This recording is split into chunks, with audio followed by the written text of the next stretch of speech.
The sound of the train, Nathaniel Hawthorne wrote more than a century ago, brings a noisy world into our slumberous peace. For millions, that sound has personified progress.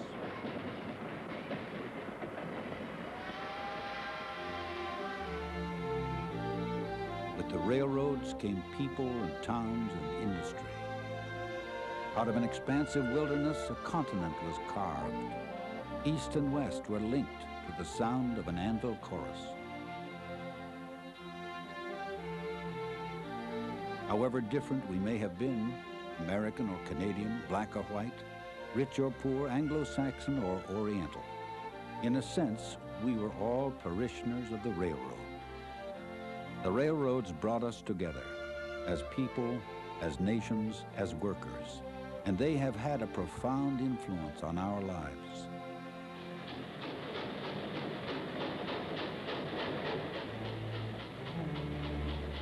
A thundering train is a moving monument to man's achievement.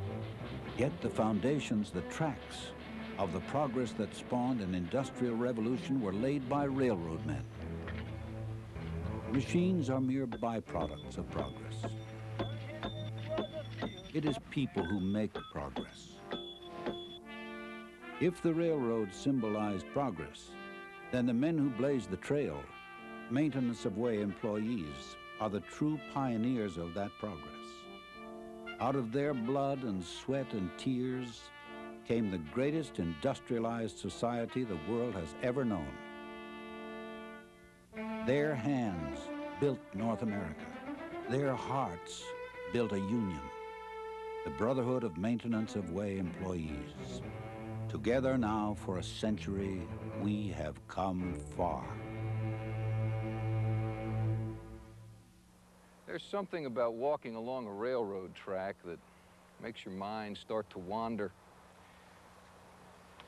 If only these tracks of ballast and wood, steel and spikes could talk, what a story they would have to tell.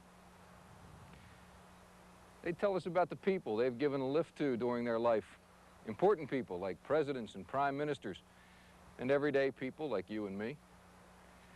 And I have this hunch that they'd spend a lot of time telling us about the thousands of everyday Joes they've gotten to know through the years. These tracks, unlike some people, don't really care about things like class distinction, the country you come from, or the color of your skin. They tell us about the freight they've carried. Everything from coal, to cars, to chemicals. But most of all, they could tell us about the people to whom they owe their existence, the maintenance of way employees. Behind every star, there's a stagehand, and the same thing is true on the railroads. In all kinds of weather and in every situation, if it weren't for the men on the tracks, trains would not be passing by. There would be no railroads. Some years ago, an advertisement for a rail line was headlined, "You ride better because of the rocks." Shakespeare couldn't have said it better. Unfortunately, that kind of recognition of maintenance of way employees is the exception, not the rule. Conditions were, in those days, pretty rough. Terrible conditions. They lived in little shanties along the rights of way. And they were at the mercy of the company. They had no seniority. They had no protection at all. If you look back and just see how our brothers were treated on the track, they were like slaves. And that's both in the United States and Canada, at the beginning. Now they're not. They're treated like human beings.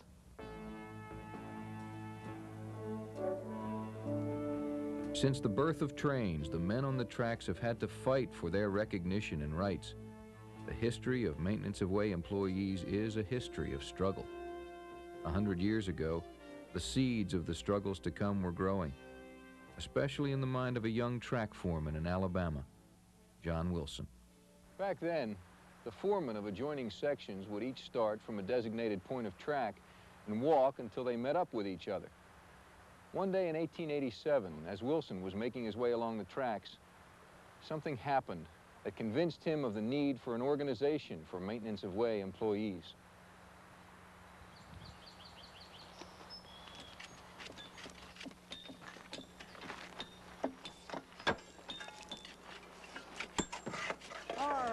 Murphy. Let's put you back into it. Don't fall asleep on the pry bar. We're not going to take all day. Move it on down the line. There. Yeah, that's it. Hey, Wilson, I need to see you. I got something for you. What's on your mind, Flynn? Here's your pay and your friend Sullivan's. Give it to him at the turnaround. You know, I've been talking to some of the men, Flynn. You ain't gonna keep good Gandys if you keep working them to death. Look, Wilson, you just do your job and keep your mouth shut. If these men don't want to work, I know plenty who do. Work? What do you know about work? These aren't figures on a sheet. They're men with families. And if they decide to walk, you ain't got a railroad. Now you think about that. You can't talk to me like that. All right, get back to work there.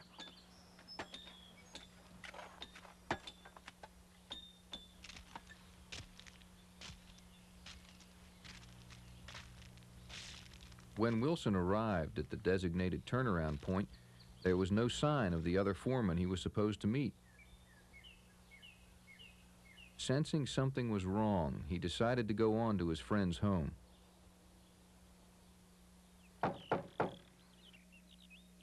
Sarah, who is it? Come away from the door. It's Wilson, Margaret. Where's Sully? He never showed for his inspection. Thank God, John. I was beginning to think nobody would ever come. Where is Sully? Sarah, take your doll and go outside and play. Now stay close to the house. What's happened, Margaret? Sully died this morning. He came home last night and he wasn't feeling good. He looked so pale. I put him to bed down here where he could get some quiet, and I never expected him to go like that, John, without a last word. Prayer ever been spoken. Where is he? I'll show you. John, what are we gonna do?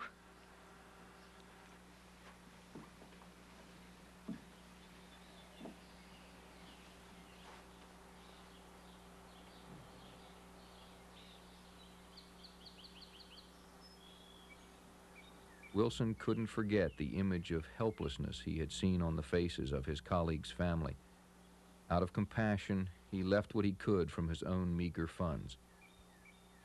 And he knew the time had come for Maintenance of Way employees to band together. In July of 1887, in Demopolis, Alabama, that conviction became reality. The Order of Railroad Trackmen was formed, with John Wilson as founding president. The forerunner of today's Brotherhood had been born. Canadian trackmen were also realizing the need for a union to deal with the callous attitudes of management. And in 1892, the United Brotherhood of Railway Trackmen was formed in Canada. The Canadian and U.S. unions joined forces 7 years later. And as the world entered the 20th century, Maintenance of Way employees began to see the benefits of international trade unionism, of membership in the Brotherhood. A 75-day strike against the Canadian Pacific Railway during the summer of 1901 settled any remaining doubts as to the Brotherhood's future. That strike produced the first contract between the Brotherhood and railway management. The union had shown what it could do for workers, and the success was contagious. Unorganized trackmen in the United States and Canada began joining the union in record numbers. The Brotherhood was here to stay. Over the next 5 decades, the union would make dramatic strides on behalf of its members. Through 2 wars to end all wars. Through the greatest economic depression the world has known. Through it all, the Brotherhood was there to serve its members. The Brotherhood has indeed been there for Maintenance of Way employees, dramatically improving wages and working conditions, securing passage of landmark legislation like the Railway Labor Act, the Federal Employers Liability Act, the Railroad Unemployment Insurance Act, and the Railroad Retirement Act, negotiating contracts and benefit packages that provided increased job security and a better way of life for members and their families. That better way of life didn't just happen. Every step of the way has been laced with struggle, but every roadblock has been countered with commitment, the commitment of a union and its members.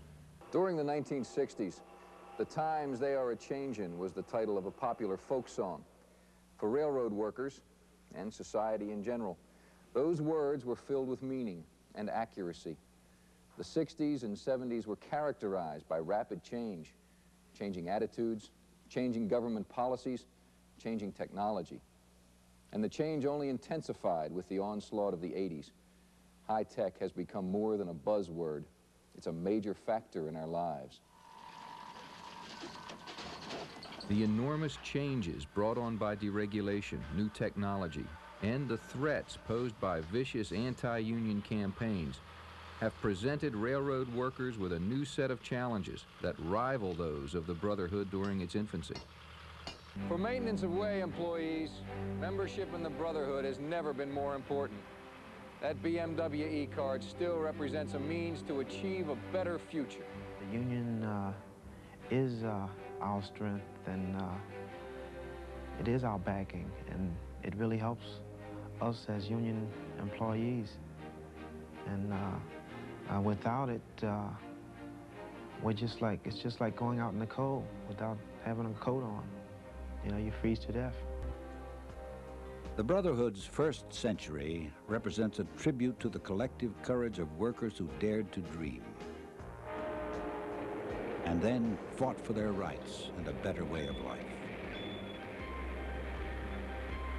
It has been a century of progress, a century to look back on with enormous pride. Today, that proud past represents a springboard for the future. For as Carl Sandburg, the poet of the working man, once said, "The world is an ocean of tomorrows." With a century of accomplishment to build on, the Brotherhood is poised for those tomorrows. Together we have come far, and together we will go farther still.